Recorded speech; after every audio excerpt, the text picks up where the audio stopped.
Students, this is Nida ma'am here, and today we are starting with English 2, chapter number 1, The Owls in the Family, part 2. So children, in my previous video, that is part 1, we have read that the narrator found the second owlet also, and it was taken to the first outlet so they may be together. Now let's start. We took the second young owl to join the first and fed them both. When I went to bed, they were on the ledge just inside the mosquito netting, and later in the night their mother found them there. So what do we see that during the night when the narrator is off to sleep inside the mosquito net? You know what is mosquito net? Mosquitoes trouble you at night, so to defend yourself you use mosquito net. So now see, from outside she crooned and gurgled for a long time, and in the morning I found that she had left a mouse with its tail tucked through the mosquito net. Obviously she did not trust us to look after them. Now see what happens. Children, so these owlets were right at the end of the mosquito net. They were inside the mosquito net, and the mother from the window, she noticed that the owlets were there. Now see, so what did the mother owl do? Being a mother, you all know how your mothers are concerned about your food. If you are fed properly, or your tummies are full, or you have good amount of diet. Similarly, the mother owl was worried about her kids as well. She did not trust humans as she thought her little children who were with the narrator was not given food. So what did she do? She tucked the dead mouse into the net with its tail tucked to the net, so that her children might eat the dead when they will see the dead mouse, right? The young birds grew well, and 10 days later at dawn, grandfather and I took them into the garden to release them. So here dawn means daybreak, or it means sunrise or the morning time. So what did the grandfather and the narrator do? They went outside with the owlets and they wanted to release them. They wanted to set them free. I had placed one on a branch of the mango tree and was stooping to pick up the other when I received quite a heavy blow on the back of my head. Now see what happens.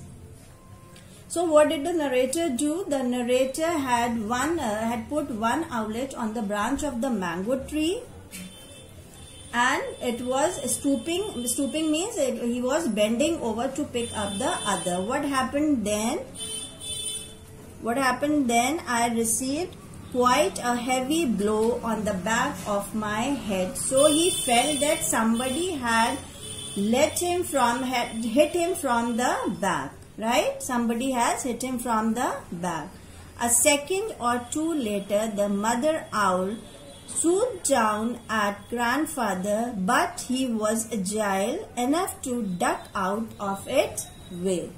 So agile enough here means quick enough or fast enough. So they saw the mother owl was there, she was constantly looking at the owlet from outside, and when she saw two babies were outside from the house, when she's outside the house, she tried to attack the narrator and the grandfather, right?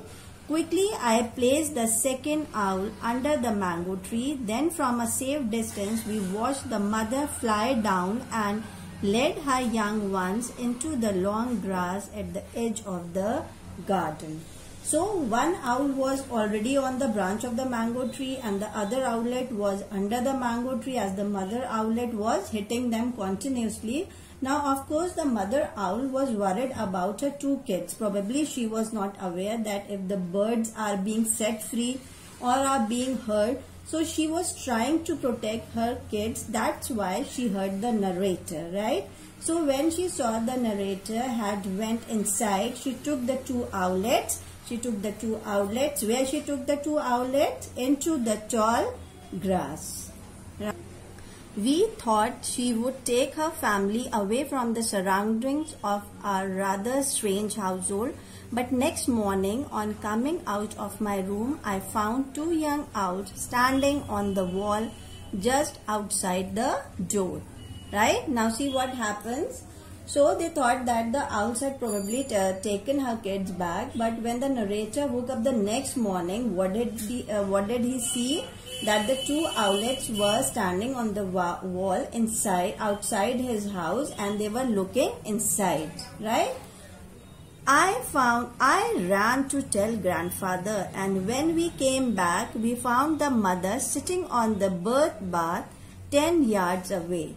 Now, what is birth yard? Birth bath here. Birth bath is a type of is basically a stand made for birds to sit, where the birds are fed with water or grain. So the mother was sitting with her and watching her 2 kids from there. I got the feeling that she was sorry for her behavior. What was her behavior? She hit the narrator and the grandfather from the back the previous day because she greeted us with a soft hoo hoo.